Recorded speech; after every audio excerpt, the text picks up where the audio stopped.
Il y a des choses dans la vie qu'on n'imagine jamais voir, et quand je les vois, mon cœur bat encore aussi fort qu'il a battu ce jour de septembre 2011. J'ai cru que j'allais faire une crise cardiaque sur place, mais ce qui est venu après cette découverte a transformé la tragédie que nous vivions en quelque chose de si beau que je m'émouis encore aujourd'hui en y repensant.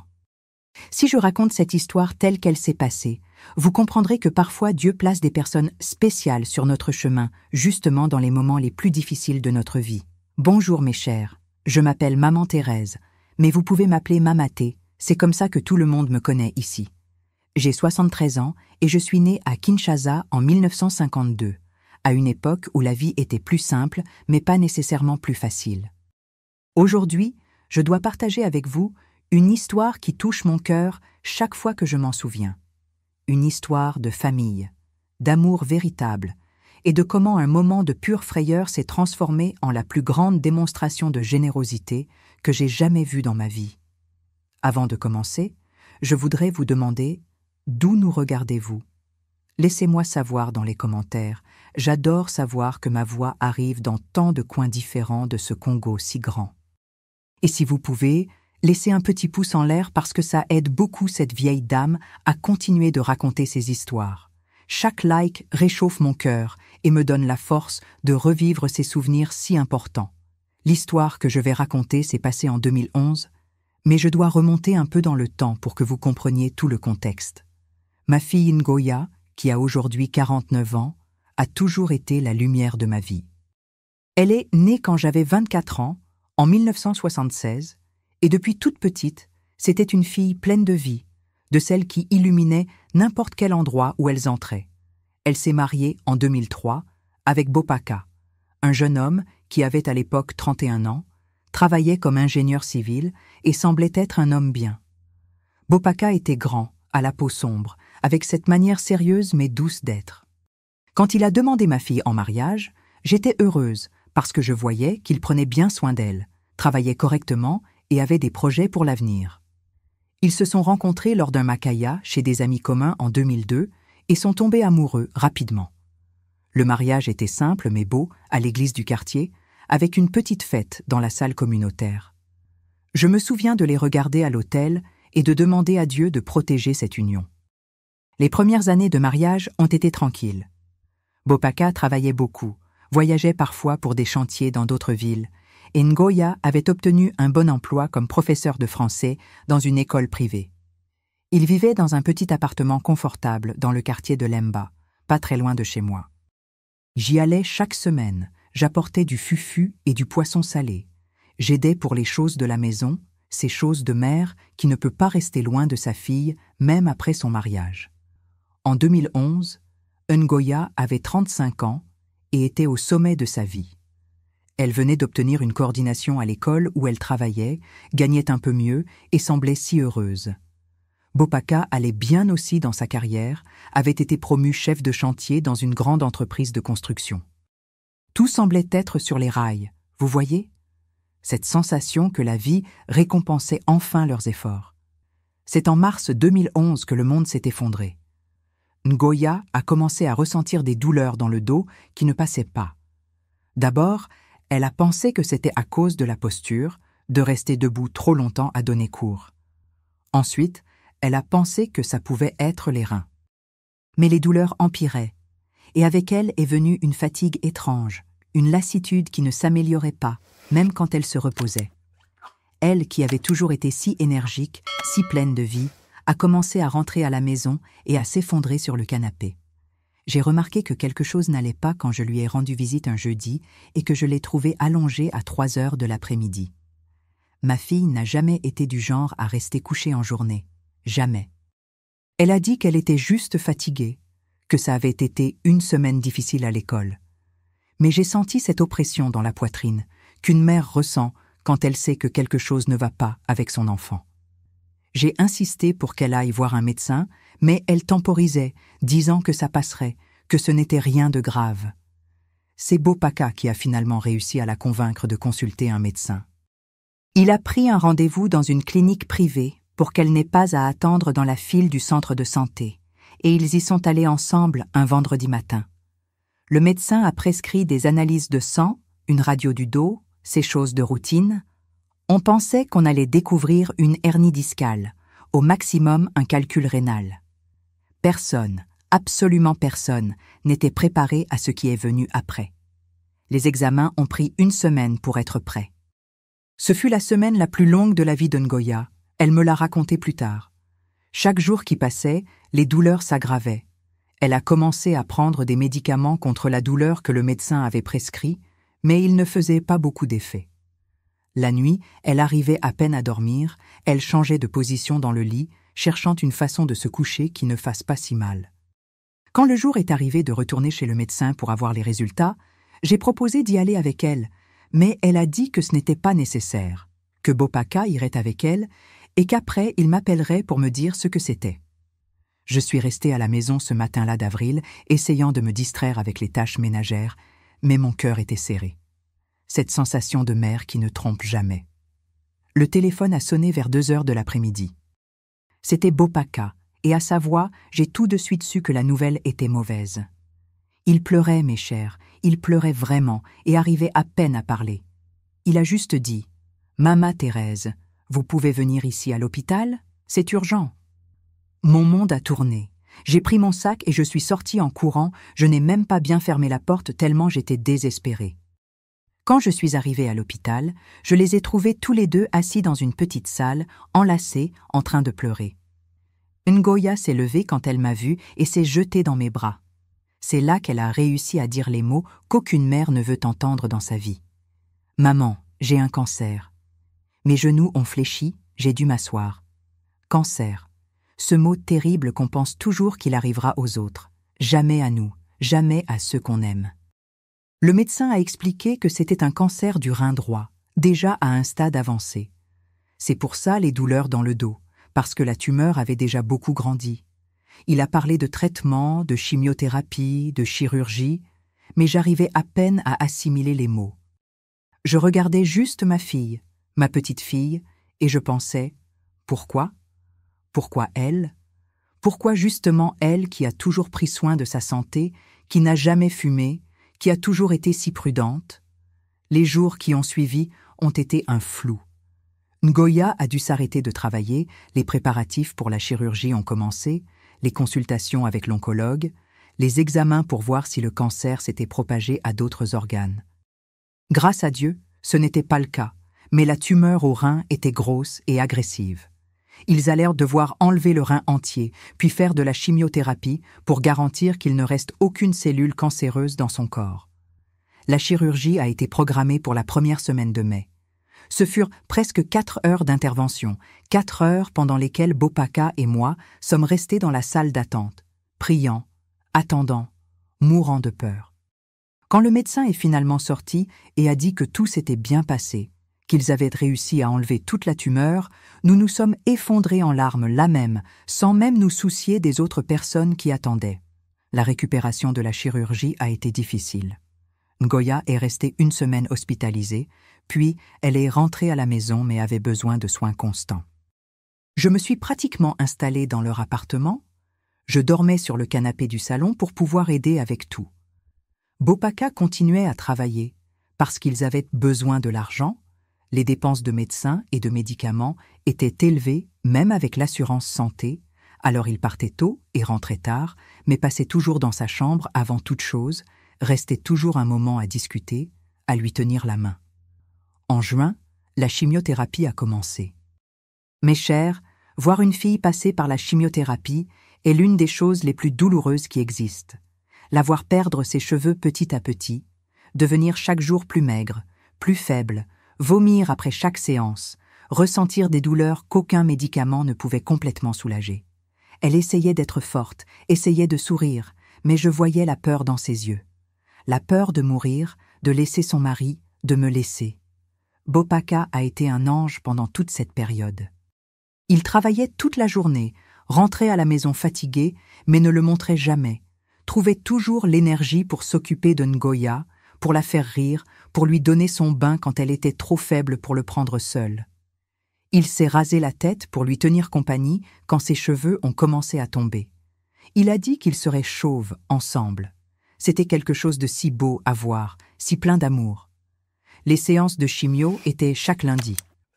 On allait tôt à l'hôpital, on y restait environ 4-5 heures pendant que le poison entrait dans sa veine, parce que c'est comme ça qu'elle l'appelait, le poison qui va me guérir.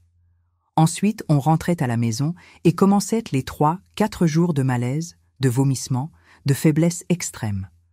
Le vendredi, elle commençait généralement à aller mieux, arrivait à manger quelque chose, à faire quelques pas dans la maison. Et puis lundi arrivait de nouveau et tout recommençait. C'est à ce rythme que nous avons passé tout le milieu de l'année. Juin, juillet, août, septembre. 4 mois de chimiothérapie intense. Ngoya est devenue si maigre que ça faisait pitié de la voir. Elle, qui avait toujours été bien en chair, avec ses joues roses, n'était plus que peau et os. Les ongles sont devenus foncés et cassants, la peau a pris cette couleur jaunâtre. Mais le pire était de voir la lumière disparaître de ses yeux. Elle était fatiguée, si fatiguée de lutter. Il y a eu un jour, en août, où elle m'a appelé dans la chambre et m'a dit « Maman, je ne sais pas si je peux continuer. Je suis fatiguée, j'ai peur, et je ne sais pas si ça vaut la peine de tant souffrir. » J'ai tenu sa main et j'ai pleuré avec elle, parce qu'il n'y avait pas de mots de réconfort qui seraient suffisants. Que pouvais-je dire? Que tout irait bien alors qu'on n'avait aucune garantie, qu'elle allait guérir alors que même les médecins ne savaient pas vraiment. J'ai seulement pu la serrer dans mes bras et lui demander de ne pas abandonner, de continuer à se battre encore un peu. Bopaka a été très inquiet quand je lui ai raconté cette conversation. Il a compris que Ngoya se décourageait, perdait la volonté de lutter, et il avait peur qu'elle abandonne le traitement. C'est là qu'il a commencé à penser à quelque chose qui pourrait lui donner de l'espoir, quelque chose qui lui donnerait envie de continuer à vivre. Un soir, c'était déjà septembre, il est rentré à la maison plus tôt que d'habitude. Ngoya s'était déjà endormie, elle dormait beaucoup à cause des médicaments et de la fatigue. J'étais dans la cuisine en train de préparer une soupe légère pour quand elle se réveillerait avec faim. Bopaka s'est assis à table et m'a regardé avec un air étrange, comme s'il prenait courage pour dire quelque chose. « Mama Thérèse », a-t-il commencé, et j'ai tout de suite eu ce pressentiment que les mères ont. Je dois vous parler de quelque chose d'important. C'est à propos de Ngoya, de son traitement. Mon cœur s'est emballé. Est-ce que le médecin avait donné une mauvaise nouvelle que je ne connaissais pas? Est-ce que ça avait empiré? Je me suis assise aussi, préparée à n'importe quoi. Ce qu'il m'a raconté ensuite était si inattendu, si surprenant, que je suis restée sans voix. Bopaka a dit qu'il avait passé les dernières semaines à faire des recherches sur les traitements complémentaires pour le cancer, des choses qui pourraient aider en plus de la chimiothérapie. Il avait lu sur l'alimentation, sur les exercices légers, sur la méditation et les thérapies alternatives. Mais ce qui avait le plus attiré son attention était l'importance du bien-être émotionnel et de l'espoir dans le processus de guérison. Il avait lu des études, parlé avec des médecins, recherché des cas d'autres personnes qui avaient vécu la même chose que Ngoya.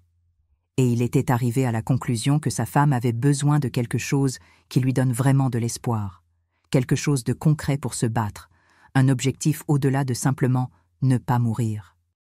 Elle avait besoin d'un rêve, d'un projet, de quelque chose qui lui donne envie de se réveiller chaque jour. C'est là qu'il m'a parlé de son idée. Une idée folle, absurde, qui allait exiger beaucoup de sacrifices de sa part, mais qu'il était prêt à faire. Il a dit « Mama Thérèse, je vais montrer à Ngoya que son avenir peut encore être beau, qu'il y a encore beaucoup de belles choses qui l'attendent. Je vais lui faire un cadeau qui va complètement changer notre vie. » Je n'ai pas compris au début ce qu'il voulait dire. Quel cadeau était-ce? Il a alors commencé à expliquer, et plus il parlait, plus mes yeux se remplissèrent de larmes. Ce n'étaient pas des larmes de tristesse, mes chers. C'étaient des larmes d'émotion pure, de voir jusqu'où l'amour d'un homme pour sa femme pouvait aller. Bopaka avait décidé qu'il allait construire une maison pour eux. Pas n'importe quelle maison, mais la maison de rêve de Ngoya. Il savait exactement comment elle la voulait parce qu'elle en parlait toujours, depuis avant leur fiançailles. Elle rêvait d'une maison avec jardin, avec une véranda où elle pourrait prendre son café du matin en regardant les plantes, avec une grande cuisine où elle pourrait cuisiner et recevoir les amis, avec une cour où elle pourrait un jour voir les petits-enfants jouer. Mais ce n'était pas tout. Le cadeau n'était pas juste la promesse d'une maison. C'était la certitude de celle-ci. Bopaka avait économisé de l'argent pendant des années. Il avait mis de côté chaque franc qu'il pouvait. Il avait acheté une parcelle il y a 2 ans, bien avant que Ngoya ne tombe malade, dans un quartier tranquille du côté de Masina. La parcelle était belle, dans une rue arborée, avec beaucoup d'espace. Il n'en avait jamais parlé à Ngoya, parce qu'il voulait que ce soit une surprise quand ils auraient assez d'argent pour commencer à construire. Maintenant, avec sa maladie, Bopaka avait décidé d'avancer les projets. Il allait utiliser tout l'argent qu'ils avaient mis de côté pour la retraite, il allait prendre un prêt à la banque, il allait faire des heures supplémentaires, il allait travailler le week-end s'il le fallait, mais il allait construire cette maison. Et le plus important, il allait construire avec elle, participant à chaque décision, à chaque choix, donnant son avis sur chaque détail. Mais il y avait plus. Et c'est là que l'histoire devenait encore plus émouvante. Bopaka n'allait pas engager une entreprise de construction pour faire le travail. Lui-même, en tant qu'ingénieur civil, allait coordonner et participer à la construction. Il allait faire une bonne partie du travail de ses propres mains. Ce n'était pas par économie, bien que ça aide. C'était parce qu'il voulait que Ngoya voie son mari littéralement construire leur avenir, brique par brique, mur par mur. Il allait commencer les week-ends, engager quelques maçons pour aider pendant la semaine, et lui-même serait là chaque fois qu'il le pourrait, montant ses murs, installant les fenêtres, posant les tuiles, et il voulait que Ngoya y aille chaque fois qu'elle se sentirait assez bien, pour voir le progrès, pour sentir que c'était réel, qu'il y avait un avenir qui l'attendait après la fin du traitement. Quand Bopaka a fini de me raconter tout ça, je pleurais tellement que j'arrivais à peine à parler. J'ai serré cet homme dans mes bras et j'ai remercié Dieu d'avoir mis quelqu'un comme ça dans la vie de ma fille. Il m'a demandé le secret, a dit qu'il voulait raconter à Ngoya dans un moment spécial, de la bonne manière. Et il m'a demandé de l'aide pour organiser la surprise. Nous avons passé les jours suivants à tout planifier dans les moindres détails. Bopaka voulait emmener Ngoya à la parcelle un samedi, lui montrer l'endroit, révéler que c'était à eux, et ensuite raconter le plan de construire la maison. Il avait même fait des dessins, des plans de base de comment serait la maison, basés sur tout ce qu'il savait qu'elle voulait. Le samedi convenu est arrivé. C'était un beau matin de septembre, beau soleil mais pas trop chaud. Ngoya avait eu une meilleure semaine, elle se sentait un peu plus en forme. Bopaka a dit qu'il voulait l'emmener faire un tour, prendre l'air, que ça lui ferait du bien de sortir un peu de la maison. Je suis restée à l'appartement, rangeant les choses, mais mon cœur était là-bas avec eux, impatiente de savoir comment serait sa réaction. Ils sont revenus environ 3 heures plus tard, et je les ai entendus entrer dans l'appartement. J'ai entendu la voix de Ngoya, et elle pleurait. Mon cœur s'est glacé pendant 1 seconde, jusqu'à ce que j'entende que c'était des pleurs de joie. Elle est entrée dans le salon en me cherchant, avec les yeux rouges mais brillants, d'une façon que je n'avais pas vue depuis des mois. Elle s'est jetée dans mes bras et a dit « Maman, il a acheté une parcelle. Il va construire une maison pour nous. Notre maison, maman, la maison dont j'ai toujours rêvé. » La transformation en elle a été immédiate. Ngoya, qui était découragée, qui avait parlé d'abandonner, avait soudain une nouvelle lumière dans les yeux. Elle a commencé à parler de la maison avec un enthousiasme que je n'avais pas vu depuis longtemps. Elle parlait des couleurs des murs, de où serait chaque pièce, du jardin qu'elle voulait planter, de la véranda où elle allait mettre un hamac. Bopaka lui a montré les dessins qu'il avait faits, et ils ont passé des heures là, tous les deux penchés sur ces papiers, faisant des changements, ajoutant des détails, rêvant ensemble. Pour la première fois depuis des mois, j'ai vu ma fille parler de l'avenir avec espoir, avec envie, avec la certitude qu'elle serait là pour voir tout ça terminer. Le lundi suivant, il y a eu la chimiothérapie. Mais cette fois, c'était différent. Ngoya est allé avec un autre état d'esprit, parlant de la maison aux infirmières, montrant les dessins que Bopaka avait faits. Quand le malaise de la chimio est arrivé, elle l'a mieux supporté, parce qu'elle pensait à la maison, imaginant comment ce serait d'y vivre. Bopaka a commencé les travaux le week-end suivant. Il s'est levé tôt ce samedi, a rassemblé les outils, a engagé 2 maçons pour aider et a commencé par les fondations. Ngoya n'a pas pu y aller ce premier jour parce qu'elle était encore très faible de la chimio, mais il a pris des photos de chaque étape, a enregistré des vidéos expliquant ce qu'il faisait et lui a tout montré quand il est rentré à la maison le soir. La routine a complètement changé à partir de là. Bopaka travaillait pendant la semaine à son emploi, rentrait à la maison, s'occupait de Ngoya, et les week-ends allait à la parcelle travailler sur la construction. Il était épuisé, mes chers, je voyais la fatigue dans ses yeux, mais il ne se plaignait jamais. Il disait que chaque brique qu'il posait était une brique d'espoir, c'était une partie de leur avenir qu'il construisait de ses propres mains. Ngoya a commencé à suivre le progrès comme un enfant suit le calendrier en attendant Noël. Bopaka emmenait l'ordinateur portable le week-end et prenait des dizaines de photos du chantier. Le lundi soir, quand elle allait déjà un peu mieux de la chimio, ils s'asseyaient ensemble et il lui montrait photo par photo, expliquant chaque détail de ce qui avait été fait. Elle donnait son avis sur tout, choisissait où serait chaque prise, chaque interrupteur, la hauteur des fenêtres, la couleur des portes. Je me suis mise à accompagner Bopaka certains week-ends, j'apportais la nourriture pour les gens qui travaillaient, j'aidais comme je pouvais. Voir ces murs monter, c'était voir l'espoir se matérialiser. Chaque brique posée était une preuve que l'avenir existait, que ça valait la peine pour Ngoya de continuer à se battre. Le chantier est devenu une thérapie pour nous tous.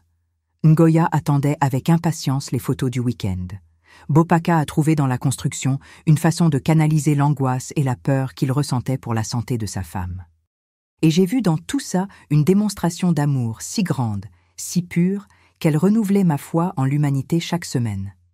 Il y a eu un week-end, déjà en octobre, où Ngoya s'est réveillée en se sentant mieux. C'était la dernière séance de chimiothérapie le lundi précédent, et elle semblait avoir plus d'énergie. Bopaka a suggéré qu'elle aille voir le chantier en personne, même si ce n'était que pour quelques minutes. Elle a accepté tout de suite. Quand nous sommes arrivés là-bas, mes chers, la scène que j'ai vue, je ne l'oublierai jamais. Les murs étaient déjà montés, on pouvait voir toute la structure de la maison. Ngoya est descendue de la voiture, appuyée sur le bras de Bopaka parce qu'elle était encore faible et elle est restée là debout à regarder ça. Les larmes ont commencé à couler sur son visage, mais elle souriait. Elle souriait vraiment, de cette façon dont elle n'avait pas souri depuis des mois.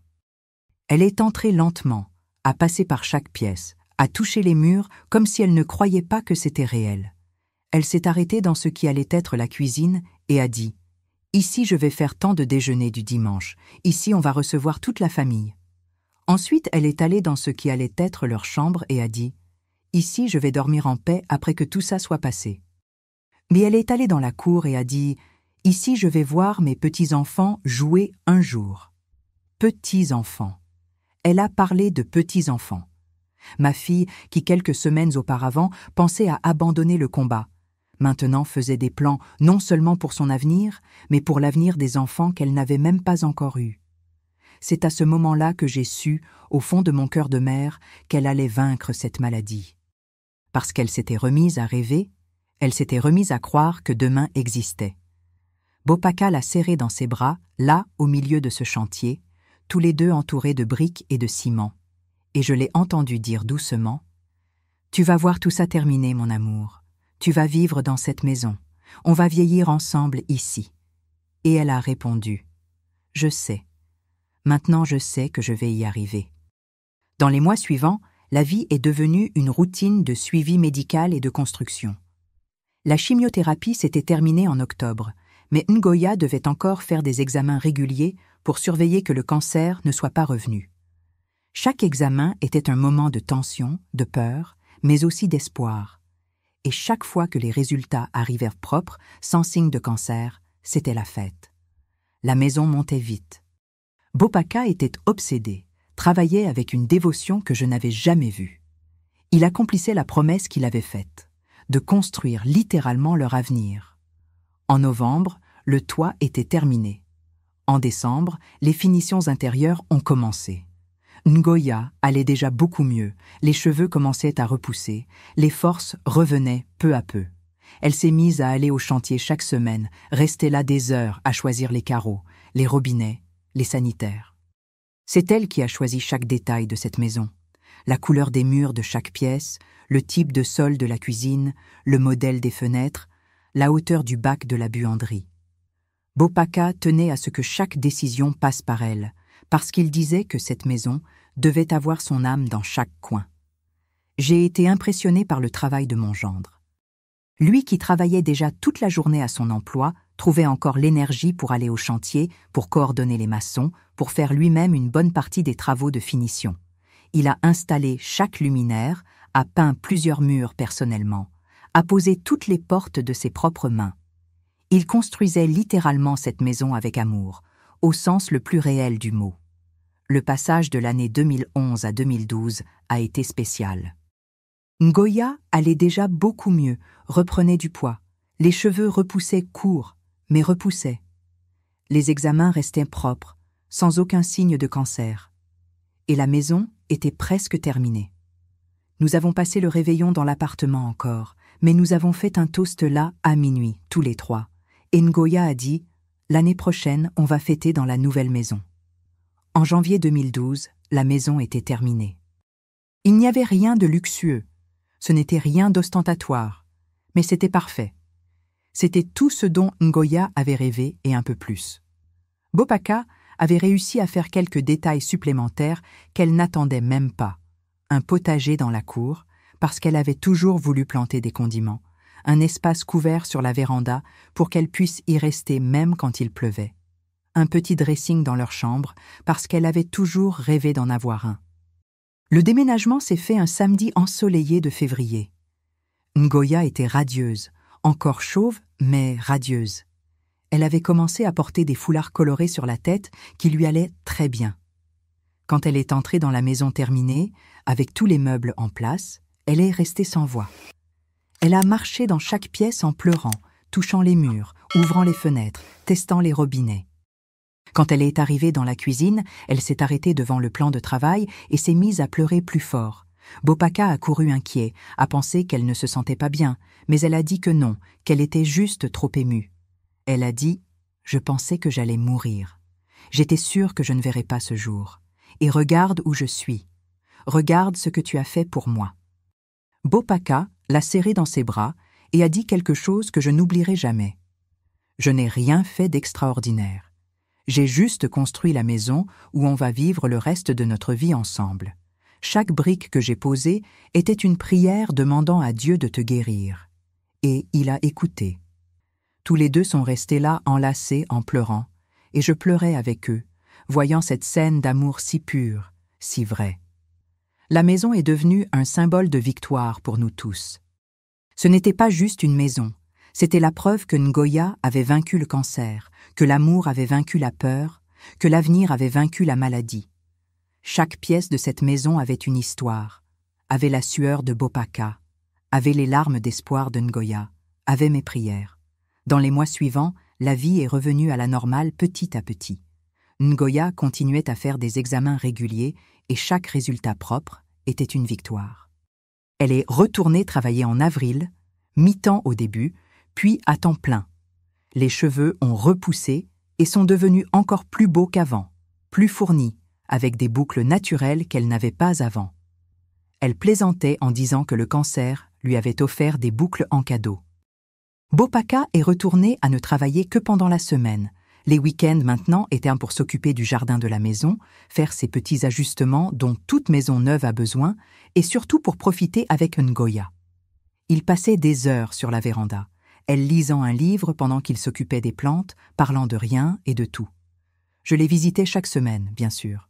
Je n'arrivais pas à rester loin de ma fille. J'apportais du fufu et du poisson chaque semaine, j'aidais pour les choses de la maison, et surtout, je restais là à discuter, à rattraper le temps.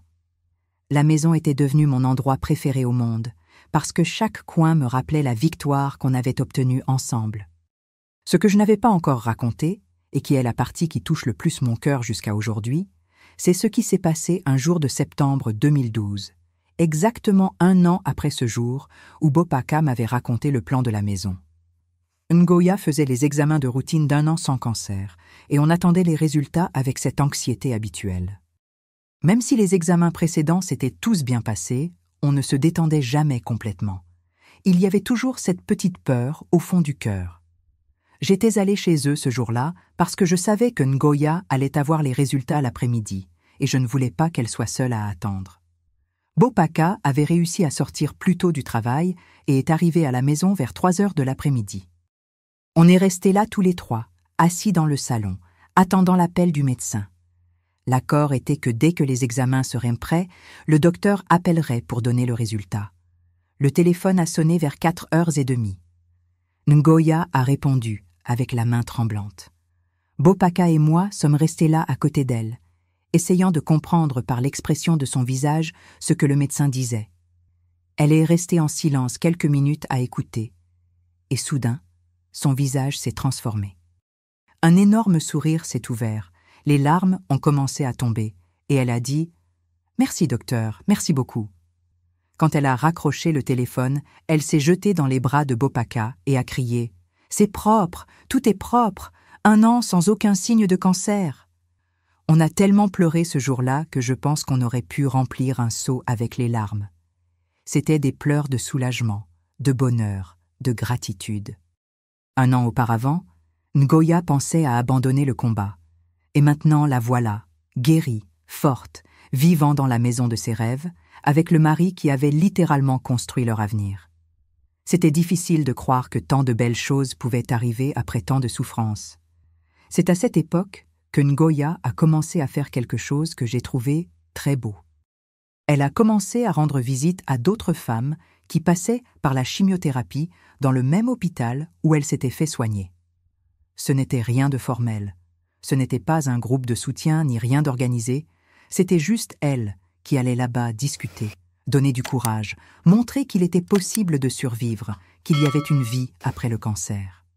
Elle apportait des foulards colorés à offrir aux femmes qui perdaient leurs cheveux, racontait son histoire, montrait des photos de la maison que son mari avait construite pendant qu'elle se battait. Bopaka l'accompagnait parfois. Il discutait avec les maris, avec les familles, racontait comment ça avait été pour lui de voir sa femme passer par tout ça, comment il avait trouvé dans la construction de la maison une façon de maintenir l'espoir vivant. Beaucoup d'hommes pleuraient en l'écoutant parler, parce qu'ils s'identifiaient à cette peur, à cette sensation d'impuissance de voir la personne aimée souffrir et de ne rien pouvoir faire. Il y a eu un cas qui nous a beaucoup touchés. C'était une jeune femme, elle devait avoir environ 28 ans, qui venait de découvrir un cancer du sein. Elle était dévastée, pensait que la vie était finie, qu'elle ne serait plus jamais heureuse. Son mari était perdu, ne savait pas comment l'aider. Ngoya a discuté des heures avec elle, lui a montré des photos de comment elle était pendant le traitement et comment elle était maintenant, 1 an après. Elle lui a montré la maison, a raconté toute l'histoire de comment Bopaka avait fait tout ça. Le mari de la jeune femme est resté à parler avec Bopaka, et quelques jours plus tard, il a appelé mon gendre pour demander des conseils. Il a dit qu'il voulait faire quelque chose de spécial pour sa femme aussi, quelque chose qui lui donne de l'espoir. Bopaka a passé des heures au téléphone avec lui, donnant des idées, expliquant comment ça s'était passé, comment il avait tout planifié.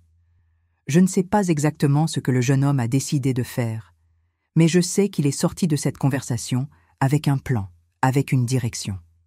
Ça s'est répété plusieurs fois dans les mois suivants. Ngoya et Bopaka sont devenus une sorte d'exemple pour beaucoup de couples qui affrontèrent le cancer. Pas parce qu'ils avaient fait quelque chose d'extraordinaire, mais parce qu'ils avaient montré que l'amour véritable trouve des façons créatives de maintenir l'espoir vivant dans les moments les plus difficiles. La maison que Bopaka avait construite était la preuve physique que ça valait la peine de se battre, que l'avenir existait même quand ça semblait impossible. En 2013, 2 ans après le diagnostic, Ngoya a reçu la nouvelle dont rêve tout patient atteint de cancer. Elle était officiellement guérie.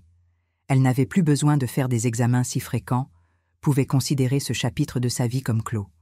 La fête qu'on a faite ce jour-là était petite, juste la famille proche, mais elle était pleine de sens. On a trinqué là sur la véranda de la maison, dans cet espace que Bopaka avait construit en pensant à ce jour, et on a remercié Dieu d'avoir donné à Ngoya la chance de vivre, de voir tout ça terminé, d'en profiter. Le temps a passé et la vie a suivi son cours naturel. Ngoya a continué à travailler comme professeur, maintenant avec une perspective différente sur tout. Elle disait qu'après avoir affronté le cancer, les problèmes du quotidien semblaient si petits, si insignifiants. Elle avait appris à valoriser chaque moment, chaque rire, chaque café du matin sur la véranda de la maison en regardant le jardin. Bopaka aussi a changé après tout ça. Il a toujours été un bon mari, Mais après l'expérience du cancer, il est devenu encore plus attentionné, plus présent. Il avait appris que la vie est trop courte pour remettre à plus tard les démonstrations d'amour, pour garder les sentiments. Il tenait à dire chaque jour à Ngoya combien il l'aimait, combien elle était importante pour lui. La maison a continué à être le centre de leur vie. Ils s'occupèrent de cet espace avec tant d'affection, comme si chaque coin était sacré. Et il l'était, d'une certaine façon. Chaque mur avait une histoire, chaque pièce avait un souvenir du combat qu'ils avaient mené ensemble. Le jardin que Bopaka avait fait a poussé joliment, plein de fleurs colorées que Ngoya arrosait chaque matin. Le potager a donné des condiments frais qu'elle utilisait pour cuisiner. Tout dans cette maison avait du sens, avait une âme. En 2014, 3 ans après le diagnostic, quelque chose s'est passé qui a complété leur bonheur d'une façon que personne n'attendait. Ngoya a découvert qu'elle était enceinte. Mais chère, quand elle m'a annoncé cette nouvelle, j'ai cru que mon cœur allait sortir de ma bouche tellement j'étais émue. Une femme qui avait affronté le cancer, qui avait fait de la chimiothérapie lourde, qui avait eu un rein enlevé, était enceinte. C'était presque un miracle. Les médecins ont été surpris aussi. Ils ont expliqué que la chimiothérapie aurait pu affecter sa fertilité, qu'il n'était pas garanti qu'elle pourrait tomber enceinte. Mais la voilà, à 38 ans, attendant un bébé. Bopaka a pleuré quand il l'a appris. Lui qui avait construit cette maison en rêvant du jour où il verrait les petits-enfants de Ngoya jouer dans la cour, maintenant allait avoir la chance de voir son propre enfant grandir là. La grossesse a été suivie de près par les médecins, bien sûr. Il y avait toujours cette inquiétude de savoir si son corps allait tenir, s'il n'y aurait pas de complications à cause du traitement qu'elle avait fait des années auparavant. Mais Ngoya a passé les 9 mois entiers sans aucun problème sérieux. Elle avait un peu de nausée au début, comme toute femme enceinte, mais rien de grave. Le ventre a grandi joliment, rond, parfait. J'ai passé ces 9 mois à prier chaque jour, demandant à Dieu de protéger ma fille et mon petit-fils. Après tout ce qu'on avait vécu, l'idée que quelque chose puisse mal se passer pendant la grossesse me terrifiait. Mais Ngoya était tranquille, confiante. Elle disait qu'elle avait survécu au cancer, qu'elle n'avait plus peur de rien dans la vie. Bopaka est devenu encore plus attentionné avec elle pendant la grossesse. Il ne la laissait faire aucun effort, portait les courses du marché, faisait la cuisine quand elle était fatiguée, lui massait les pieds quand il gonflait. Il a préparé la petite chambre du bébé avec tant d'affection, a peint les murs d'un jaune clair, a monté le berceau, a tout organisé. C'était une petite chambre mais pleine d'amour, pleine d'attente. Le bébé est né en mars 2015, un beau petit garçon, en bonne santé, parfait. Quand Ngoya m'a appelé de l'hôpital pour m'annoncer qu'il était né, que tout allait bien pour elle et pour le bébé, je me suis effondrée en larmes là même. 4 ans auparavant, je pensais que j'allais perdre ma fille à cause du cancer. Et maintenant, elle venait de donner naissance à un beau-fils. Elle était vivante, elle était forte, elle était heureuse. Ils ont donné le nom de Mbouyi au petit garçon, en hommage au père de Bopaka, qui était décédé quelques années auparavant. Mbouyi était le portrait craché de son père. Même tout petit, on pouvait déjà voir qu'il avait pris les traits de Bopaka. Mais il avait le caractère de sa mère, cette vivacité, cette lumière dans le regard que Ngoya a toujours eue. Voir Ngoya avec son fils dans les bras a été l'une des plus belles scènes de ma vie. Elle regardait ce bébé avec tant d'amour, avec tant de gratitude d'être vivante pour vivre ce moment. Elle m'a dit une fois, quand Mbouyi avait environ 2 mois, « Maman, si j'avais abandonné là-bas en 2011, je n'aurais jamais connu mon fils. J'aurais raté tout ça. » Et les larmes coulaient sur son visage pendant qu'elle berçait le petit. Bopaka était un père dévoué, de ceux qui se réveillent la nuit pour aider avec le bébé, qui changent les couches sans se plaindre, qui passent des heures à bercer quand l'enfant ne veut pas dormir. Le voir avec Mbouyi dans les bras, marchant dans la cour de cette maison qu'il avait construite, c'était voir un homme accompli, complet. Il avait littéralement construit l'avenir dont il avait rêvé, la maison, la famille, la vie qu'il voulait. Mbouyi a grandi dans cette maison entourée d'amour. Dans les premiers mois, Ngoya était en congé maternité et a profité de chaque seconde avec son fils. Elle l'allaitait sur la véranda, en regardant le jardin que le père avait planté. Elle le faisait dormir dans la petite chambre que le père avait peinte. Elle lui donnait son bain dans la salle de bain dont elle avait elle-même choisi les carreaux. Chaque moment de soin pour ce bébé se passait dans un espace qui avait été construit avec amour, avec espoir, avec foi en l'avenir. Quand Mbuyi a commencé à ramper, c'était émouvant de le voir explorer cette maison. Il allait de pièce en pièce en découvrant les espaces, touchant les murs, regardant les fenêtres. Bopaka plaisantait en disant que le petit inspectait le travail de son père, voyait si tout était bien fait. Et je regardais cette scène, et je pensais à quel point la vie est surprenante, à comment l'avenir qui semblait impossible était devenu réalité.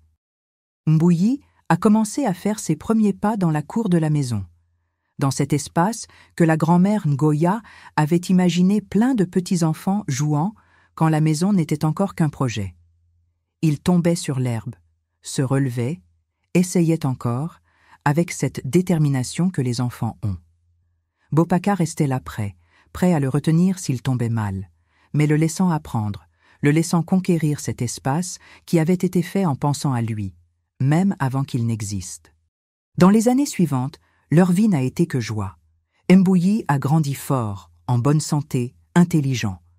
Ngoya est retourné travailler quand il a eu 1 an, mais a obtenu un horaire réduit à l'école pour pouvoir passer plus de temps avec son fils. Bopaka a continué à travailler dur, mais trouvait toujours du temps pour la famille, pour les week-ends avec son fils, pour les après-midi du dimanche dans la cour. La maison s'est remplie de bons souvenirs au fil du temps. Les anniversaires de Mbuyi, célébrés dans la cour, avec un gâteau fait maison que Ngoya préparait, avec les petits copains de l'école qui couraient sur l'herbe. Les Noëls en famille, tout le monde réuni dans le salon que Bopaka avait planifié en pensant à ces moments. Les déjeuners du dimanche avec la table pleine, avec de la nourriture en abondance, avec des rires et des histoires. J'ai continué à les visiter chaque semaine, bien sûr. Voir mon petit-fils grandir dans cette maison, voir ma fille vivante et heureuse, voir mon gendre épanoui, c'était la plus grande bénédiction que j'aurais pu recevoir dans la vie. Parfois je restais là sur la véranda, buvant un café que Ngoya avait préparé, regardant Mbuyi jouer dans la cour, et je remerciais Dieu de ne pas avoir pris ma fille, de lui avoir donné la chance de vivre tout ça. Bopaka a bien vieilli. Lui qui avait tellement travaillé pendant la construction de la maison, qui s'était tant dévoué à s'occuper de Ngoya pendant le traitement, a gardé cette manière attentionnée, soigneuse. Il a continué à s'occuper du jardin avec affection, plantant toujours de nouvelles fleurs, arrangeant toujours quelque chose dans la maison. Ce n'était pas par nécessité, c'était vraiment par amour. C'était sa façon de continuer à construire cet avenir qu'il avait commencé à ériger brique par brique en 2011. Ngoya aussi a bien vieilli. Ses cheveux, qui étaient tombés pendant la chimiothérapie et avaient repoussé avec des boucles, elle les a laissés pousser longs. Parfois, elle les attachait en queue de cheval, parfois elle les laissait détacher, mais elle en prenait toujours soin avec affection. Elle disait que chaque mèche de cheveux était une victoire. C'était la preuve que son corps s'était rétabli, qu'elle était vivante. En 2018, 7 ans après le diagnostic, Ngoya a fait des examens de routine et le médecin lui a donné son congé définitif. Il a dit qu'elle n'avait plus besoin de revenir, qu'elle pouvait considérer ce chapitre complètement clos. Elle a pleuré dans le cabinet, m'a appelé tout de suite après pour me raconter. C'était la fermeture officielle de cette phase, la confirmation qu'elle avait vraiment vaincu le cancer, que la maladie ne reviendrait plus la hanter. Cette même année, ils ont fait une fête dans la maison. Ce n'était l'anniversaire de personne, ce n'était pas une date spéciale, c'était juste une célébration de la vie. Ils ont invité les amis, la famille, les gens qui avaient été avec eux pendant les moments difficiles. Il y a eu un nganda dans la cour, de la musique, des enfants qui couraient, des gens qui riaient et discutaient. Et au milieu de la fête, Bopaka a demandé l'attention de tout le monde. Il s'est tenu là debout, avec Ngoya à côté et Mbuyi dans les bras, et a fait un discours émouvant. Il a parlé de comment 7 ans auparavant, ils affrontaient le cancer, de comment il avait décidé de construire cette maison comme une façon de donner de l'espoir à sa femme. Il a parlé de chaque brique qu'il avait posée, de chaque mur qu'il avait érigé, de chaque détail qu'il avait planifié. Il a parlé de comment cette maison était devenue bien plus qu'un espace physique. Elle était devenue un symbole d'amour, de foi, de victoire. Et puis, il a regardé Ngoya et a dit quelque chose qui a fait pleurer tout le monde. « J'ai construit cette maison pour qu'on vive l'avenir ensemble, et regarde où on est. Toi guérie, forte, belle, notre fils qui grandit en bonne santé, notre famille réunie ici, dans cet espace que j'ai fait en pensant à toi.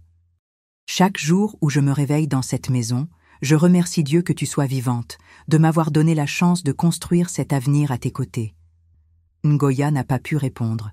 Elle l'a juste serré dans ses bras et a pleuré. Tout le monde a applaudi, ému par cette déclaration d'amour si sincère, si profonde. J'ai regardé ce couple-là, tous les deux enlacés, leur fils au milieu, la maison autour pleine de vie et d'amour, et j'ai pensé que c'était ce que la vie devrait être, des gens qui s'aiment, qui luttent ensemble, qui construisent littéralement l'avenir quand tout semble perdu. Mbuyi a grandi en entendant l'histoire de comment son père avait construit la maison où il vivait. Ngoya lui racontait, lui expliquait que quand il était dans le ventre de maman encore, avant même d'exister, papa avait déjà fait cette maison en pensant à lui. Le petit garçon regardait les murs avec admiration, comme s'ils étaient magiques. Et d'une certaine façon, ils l'étaient, parce qu'ils avaient été érigés avec un type de magie que seul l'amour véritable peut créer. Quand Mbuyi a eu 6 ans, en 2021, il a commencé à poser plus de questions sur l'histoire de sa mère. Il avait entendu des conversations, avait vu la cicatrice de la chirurgie sur le ventre de Ngoya quand elle se changeait, et était curieux. Ngoya s'est assise avec lui un jour et lui a expliqué, avec des mots qu'un enfant peut comprendre, qu'elle avait été très malade avant sa naissance, qu'elle avait eu une maladie appelée cancer, mais qu'elle était guérie. Mbuyi a demandé si elle avait eu très peur, si ça avait fait mal. Et Ngoya, avec cette honnêteté que seule une mère a avec son fils, a dit que oui, qu'elle avait eu très peur, que ça avait fait mal, oui, mais que son papa avait construit cette maison pendant qu'elle se soignait, et que chaque fois qu'elle voyait la maison grandir, elle sentait l'espoir qu'elle allait guérir, qu'elle allait pouvoir vivre là avec sa famille. Le petit garçon a alors regardé autour de lui, les murs, le plafond, les meubles, et a dit quelque chose qui a fait pleurer Ngoya. « Alors cette maison m'a sauvée aussi, hein maman, parce que si tu n'étais pas guérie, je ne serais pas née. » La simplicité de cette logique enfantine avait capturé parfaitement l'essence de tout. Cette maison avait sauvé toute la famille, pas seulement Ngoya. Elle avait donné une raison à elle de se battre. Elle lui avait donné de l'espoir pour continuer. Elle avait donné un avenir à eux tous. Bopaka, qui avait entendu la conversation depuis la cuisine, est entré dans le salon et les a serrés tous les deux dans ses bras. Il a dit à Mbuyi que c'était exactement ça, que cette maison était spéciale parce qu'elle avait été faite avec beaucoup d'amour, avec beaucoup de foi. Et que tant qu'il vivrait là, il se souviendrait toujours que l'amour est plus fort que n'importe quelle maladie, que n'importe quelle peur. Les années ont continué à passer et leur vie a continué à être bonne. Il y a eu les hauts et les bas normaux que toute famille a, bien sûr. Il y a eu des factures à payer, il y a eu des soucis avec l'école de Mbuyi, il y a eu de petits désaccords entre le couple comme tout le monde en a. Mais au fond, ils savaient qu'ils avaient quelque chose de précieux, quelque chose que beaucoup de gens n'arrivent jamais à avoir. Ils avaient affronté ensemble le pire que la vie pouvait offrir et en étaient sortis victorieux de l'autre côté. La maison a continué à être bien entretenue. Bopaka n'a jamais cessé de faire des améliorations. Il y avait toujours quelque chose qu'il voulait réparer, un détail qu'il voulait ajouter. Il a mis une balançoire dans la cour pour Mbuyi, a construit une niche quand ils ont adopté un chien errant que le petit garçon avait trouvé dans la rue, a fait un nouveau parterre pour que Ngoya plante ses fleurs préférées. Chaque ajout était fait avec le même soin qu'il avait eu lors de la construction originale. Il n'engageait jamais personne pour faire ces choses, il les faisait toujours lui-même, de ses propres mains. C'était sa façon de continuer à construire cet espace, de continuer à investir de l'amour dans cet endroit qui avait tant signifié pour la famille. Ngoya a continué à rendre visite aux femmes qui passaient par un traitement contre le cancer. Elle ne le faisait pas très fréquemment, ne voulait pas que ça devienne quelque chose qui ressemble à un travail. Mais de temps en temps, quand une connaissance le demandait, Quand quelqu'un à l'hôpital se souvenait d'elle et lui demandait de parler avec une nouvelle patiente, elle y allait. Et elle apportait toujours les photos de la maison, racontait toujours l'histoire de comment son mari avait construit ça pendant qu'elle luttait pour sa vie. Beaucoup de femmes étaient émues en entendant cette histoire. Ce n'était pas juste parce que c'était beau, mais parce que ça montrait qu'il y avait de l'espoir même dans les situations les plus désespérées. Si Ngoya avait réussi, elles aussi pouvaient réussir. Si Bopaka avait réussi à trouver une façon de maintenir l'espoir vivant en construisant une maison, leurs maris aussi pouvaient trouver leur propre façon d'aider. Il y a eu une femme en particulier qui a été très touchée par l'histoire. Elle était au début du traitement, très effrayée, pensant qu'elle ne serait plus jamais heureuse. Après avoir parlé avec Ngoya, elle a demandé à son mari de faire quelque chose de spécial, quelque chose qui lui donne une raison concrète de se battre. Le mari, inspiré par l'histoire de Bopaka, a décidé de rénover complètement la chambre du couple. Ce n'était pas construire une maison entière, mais c'était quelque chose, c'était un projet, c'était un avenir en train d'être planifié.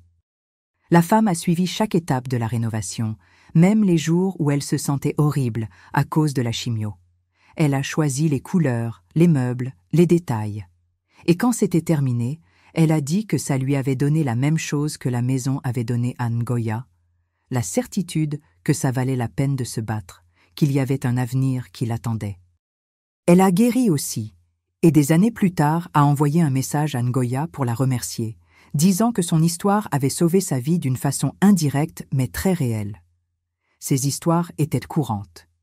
Ngoya recevait des messages de temps en temps de personnes qui avaient entendu parler d'elle et de Bopaka, des personnes qui s'étaient inspirées d'eux, des personnes qui avaient trouvé la force de continuer à se battre parce qu'elles avaient vu qu'il était possible de survivre, qu'il était possible d'être heureux à nouveau après le cancer. Ils n'ont jamais cherché la publicité, n'ont jamais voulu apparaître, n'ont jamais pensé à transformer ça en quelque chose de plus grand que ce que c'était. C'était juste leur histoire, simple et belle, de comment l'amour avait vaincu la peur. Mais de bouche à oreille, cette histoire s'est répandue, touchant d'autres familles, inspirant d'autres personnes. En 2023, 12 ans après le diagnostic, Ngoya a eu 47 ans. La fête était dans la maison, bien sûr, comme tous ses anniversaires depuis qu'ils y avaient emménagé. Mbouyi, déjà âgé de 8 ans, a aidé son père à décorer. Ils ont rempli la maison de ballons, ont fait un grand gâteau. Il y avait beaucoup de monde, des amis, de la famille, des collègues de travail. Au milieu de la fête, Ngoya m'a appelé dans un coin et a dit « Maman, parfois je m'arrête et je pense à comment je suis vivante, comment je suis là, en bonne santé, heureuse, avec mon fils qui grandit, avec mon mari à mes côtés. 12 ans auparavant, je pensais que j'allais mourir, et regarde où je suis. J'ai serré ma fille dans mes bras et j'ai pleuré, parce que c'était vrai. Elle avait vaincu des probabilités impossibles, avait survécu, avait construit une belle vie après tout. Et le plus beau, c'est qu'elle n'a pas survécu juste parce qu'elle a eu un bon traitement médical, bien que ça ait été important. Elle a survécu parce qu'elle a eu un mari qui a trouvé une façon de lui donner de l'espoir dans les moments les plus sombres. Elle a survécu parce qu'elle a eu un projet, un avenir, une raison concrète de continuer à se battre. Elle a survécu parce que Bopaka a littéralement construit leur avenir, brique par brique, mur par mur. Aujourd'hui, en 2025, alors que je raconte cette histoire pour vous, Ngoya a 49 ans et est complètement guéri depuis 14 ans. Mbouyi a 10 ans et est un garçon heureux, en bonne santé, plein de vie.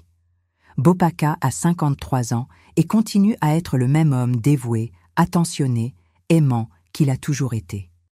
Et la maison, cette maison qu'il a construite avec tant d'amour, reste debout, solide, pleine de vie et de bons souvenirs. J'ai 73 ans maintenant et je continue à visiter ma fille chaque semaine. Je continue à boire du café sur la véranda de cette maison, à voir mon petit-fils jouer dans la cour, à discuter avec ma fille de la vie.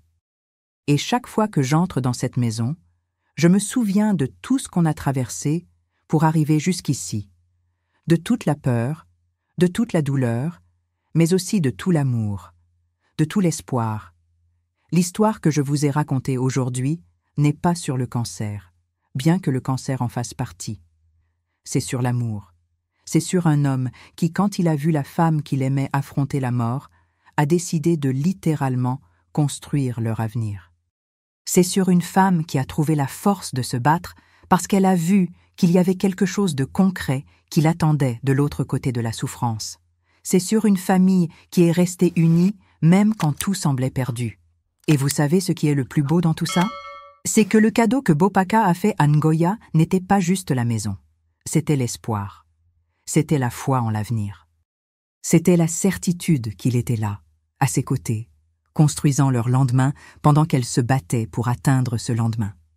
Chaque brique qu'il posait était une promesse qu'elle allait survivre.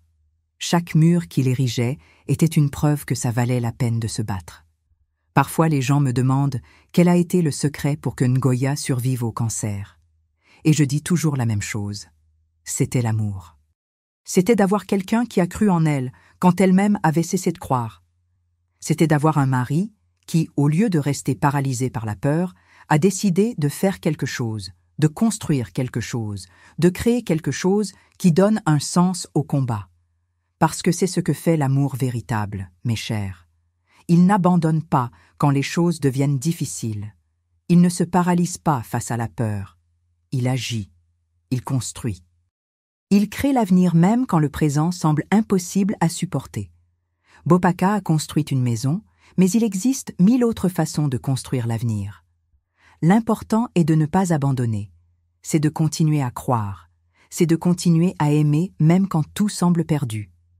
Aujourd'hui, quand je regarde ma fille vivante et heureuse, mon petit-fils qui grandit en bonne santé, mon gendre qui continue à être le même homme merveilleux qu'il a toujours été, je remercie Dieu tous les jours. Je remercie de ne pas avoir pris ma fille. Je remercie d'avoir mis Bopaka dans sa vie. Je remercie pour cette maison, pour chaque brique, pour chaque mur, pour chaque détail qui a été fait avec amour. Et s'il y a un message que je veux laisser pour vous qui m'écoutez aujourd'hui, c'est celui-ci. N'abandonnez jamais. Peu importe à quel point la situation semble difficile, peu importe à quel point l'avenir semble impossible, il y a toujours une façon de continuer. Il y a toujours une façon de trouver l'espoir. Parfois c'est en construisant une maison, parfois c'est en rénovant une chambre, parfois c'est en plantant un jardin, parfois c'est simplement être présent, tenir la main, dire que tout ira bien. L'amour a ce pouvoir, mes chers. L'amour véritable, celui qui n'abandonne pas, celui qui construit l'avenir, celui qui continue à croire, même quand tout semble perdu. C'est ça qui a sauvé ma fille. Ce n'était pas juste le traitement médical, bien qu'il ait été important. C'était l'amour. C'était d'avoir quelqu'un qui a littéralement construit son avenir pendant qu'elle se battait pour atteindre cet avenir. Et vous savez ce qui m'émeut le plus dans toute cette histoire? C'est que cette maison reste là, solide, belle, pleine de vie. Les murs que Bopaka a érigés avec tant de soin restent debout, protégeant sa famille. Le jardin qu'il a planté continue à fleurir à chaque saison des pluies. La cour où il rêvait de voir les enfants jouer est pleine du rire de Mambouyi chaque jour. Cette maison est la preuve physique que l'amour gagne, que l'espoir gagne, que ça vaut la peine de se battre, de construire, de croire. Chaque brique de cette maison est une preuve que Bopaka n'a jamais douté que Ngoya allait survivre, même quand elle-même avait des doutes. Chaque mur est une preuve qu'il construisait un avenir pour le couple, pas un mémorial. Je suis déjà une vieille dame. J'ai déjà vu beaucoup de choses dans la vie, mais je peux dire avec toute certitude que ce que Bopaka a fait pour ma fille a été la plus grande démonstration d'amour que j'ai jamais vue dans ma vie. Et j'ai déjà vu beaucoup de belles choses, j'ai déjà vu beaucoup de couples amoureux, j'ai déjà vu beaucoup d'histoires d'amour. Mais construire une maison entière, travailler jusqu'à l'épuisement, investir chaque franc qu'il avait, tout ça pendant que la femme qu'il aimait luttait contre le cancer, c'est un type d'amour qu'on ne voit pas tous les jours. Et vous savez ce qui est le plus impressionnant? Bopaka n'a jamais parlé de ça comme si c'était un sacrifice. Il ne s'est jamais présenté comme un héros, n'a jamais attendu de reconnaissance, n'a jamais voulu que personne soit impressionné. Pour lui, c'était simplement ce qui devait être fait. C'était sa façon de montrer à Ngoya qu'il croyait en leur avenir, qu'il était certain qu'elle allait gagner cette bataille. Je me souviens d'une conversation que j'ai eue avec lui quelques années après, quand tout était déjà passé, quand Ngoya était déjà guéri, et que Mbouyi était déjà né. Je lui ai demandé s'il avait eu peur de construire cette maison et de perdre Ngoya quand même à la fin. S'il avait eu peur que tout ce travail, tout cet investissement devienne juste un souvenir douloureux. Il est resté silencieux un moment puis a dit « Maman Thérèse, j'avais très peur, oui. Chaque jour je me réveillais avec la peur de la perdre. Mais j'ai choisi de transformer cette peur en action. Chaque brique que je posais était une façon de dire à l'univers, à Dieu, à moi-même, que je n'allais pas accepter la possibilité qu'elle meure. Je construisais un avenir, pas une tombe. Et si à la fin tout tournait mal, au moins je saurais que j'ai fait tout ce que je pouvais, que je ne suis pas restée sans rien faire. » Ces mots m'ont beaucoup marqué, parce qu'ils résument parfaitement ce que c'est d'affronter une situation difficile avec amour et courage. Bopaka n'est pas resté paralysé par la peur, n'est pas resté juste à prier et à attendre, il a agi. Il a transformé la peur en espoir concret, en mur réel, en un espace physique qui représentait la vie qu'ils allaient encore vivre ensemble. Et Ngoya, de son côté, a trouvé dans cette maison la force dont elle avait besoin pour continuer. Elle m'a dit plusieurs fois au fil des années que sans ce projet, sans pouvoir suivre chaque étape de la construction, elle ne sait pas si elle aurait tenu. Parce que la chimiothérapie est cruelle, mes chers. Elle tue les cellules cancéreuses, mais détruit aussi beaucoup de bonnes choses dans le processus. Et il y a des moments pendant le traitement où la personne se sent si mal, si fatiguée, si désespérée, qu'il est très facile de penser à abandonner.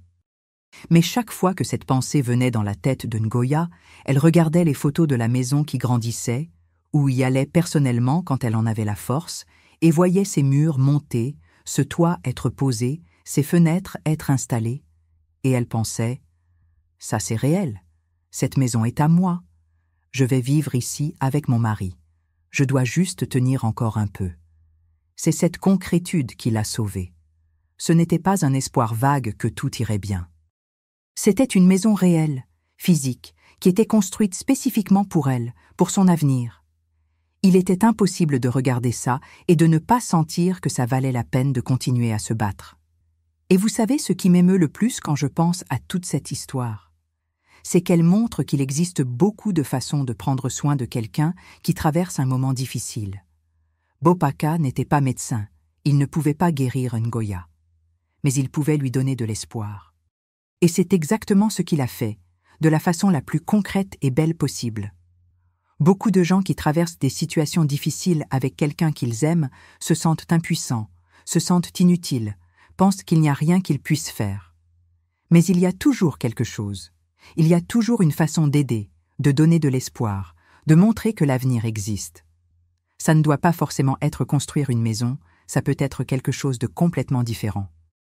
Mais l'important est de ne pas rester sans rien faire. C'est de ne pas laisser la peur paralyser. Aujourd'hui, quand je vois Mbouyi courir dans la cour de cette maison, jouer sur la balançoire que son père a faite, aider sa mère à arroser les fleurs, je pense à comment ce garçon est le résultat de beaucoup de luttes, de beaucoup d'amour, de beaucoup de foi. Il n'imagine même pas à quel point son existence est un miracle, à quel point chaque jour qu'il vit dans cette maison est une victoire contre l'impossible. Ngoya lui raconte, bien sûr, raconte la maladie, le traitement, comment son père a construit la maison. Mais pour l'enfant, tout ça semble une histoire lointaine, quelque chose qui s'est passé il y a longtemps. Il ne peut pas imaginer sa mère malade, chauve, faible. Pour lui, sa maman a toujours été cette femme forte, pleine de vie, qui se lève tôt chaque jour pour lui préparer son petit déjeuner avant l'école. Et c'est comme ça que ça doit être, en fait. La souffrance fait partie de la vie, mais elle n'a pas besoin de la définir. Ngoya a beaucoup souffert pendant ces mois de traitement, mais aujourd'hui cette souffrance n'est qu'une petite partie de son histoire.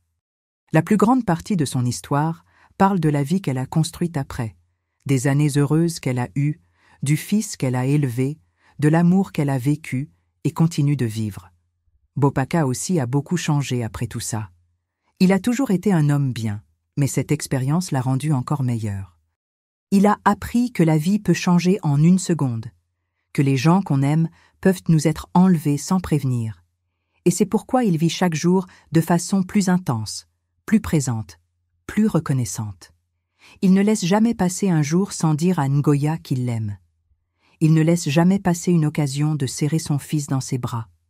Il ne remet jamais à plus tard les choses importantes parce qu'il sait que demain n'est pas garanti. Et en même temps, il continue à planifier l'avenir, à faire des améliorations dans la maison, à rêver des années qu'ils vont encore vivre ensemble. C'est une leçon que j'ai apprise d'eux.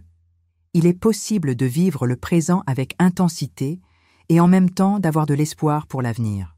L'un n'exclut pas l'autre. En fait, ils se complètent.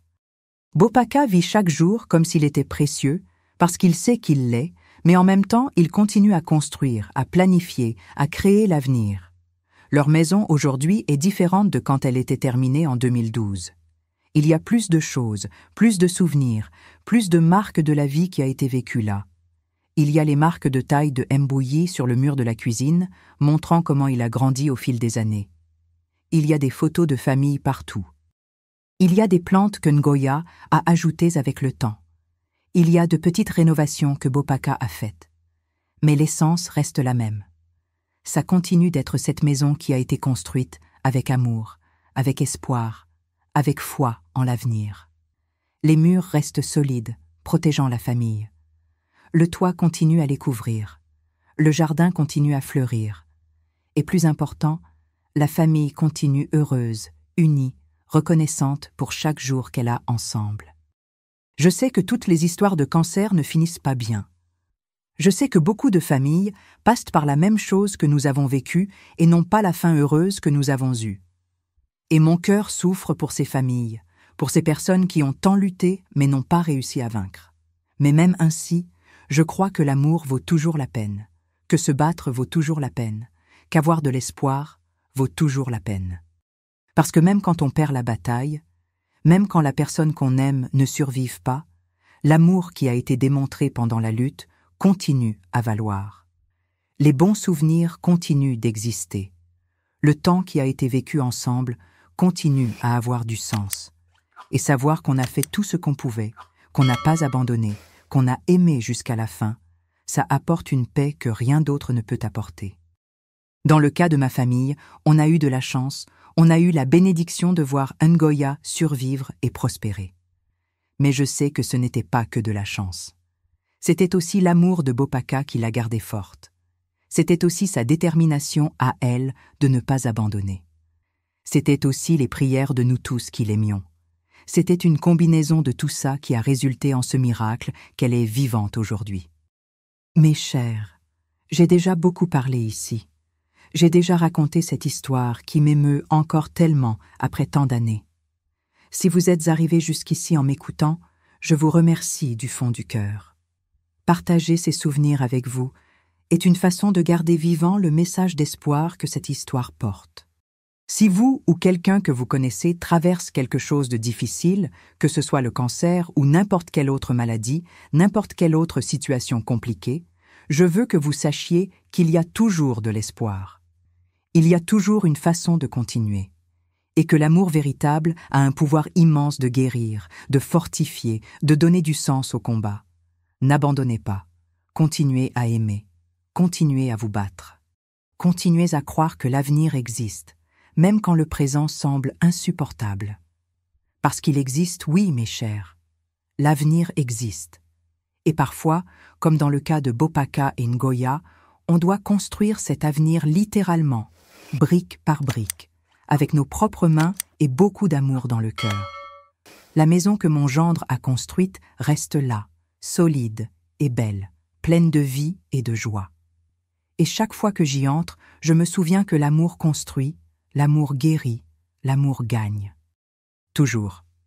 Si vous avez aimé mon histoire, s'il vous plaît, laissez votre like et abonnez-vous à la chaîne. Ça montre que mon histoire n'a pas été racontée en vain. Dites-moi dans les commentaires d'où vous regardez, j'adore savoir que ma voix arrive dans tant de coins différents. Et si vous connaissez quelqu'un qui traverse un combat similaire, partagez cette vidéo avec cette personne. Parfois, on a juste besoin de savoir que d'autres personnes ont réussi, pour avoir la force de continuer à essayer. Merci de m'avoir écouté, mes chers. Que Dieu bénisse chacun de vous, et que vous ne perdiez jamais l'espoir, peu importe à quel point la situation semble difficile. Un baiser dans le cœur de chacun et à la prochaine histoire.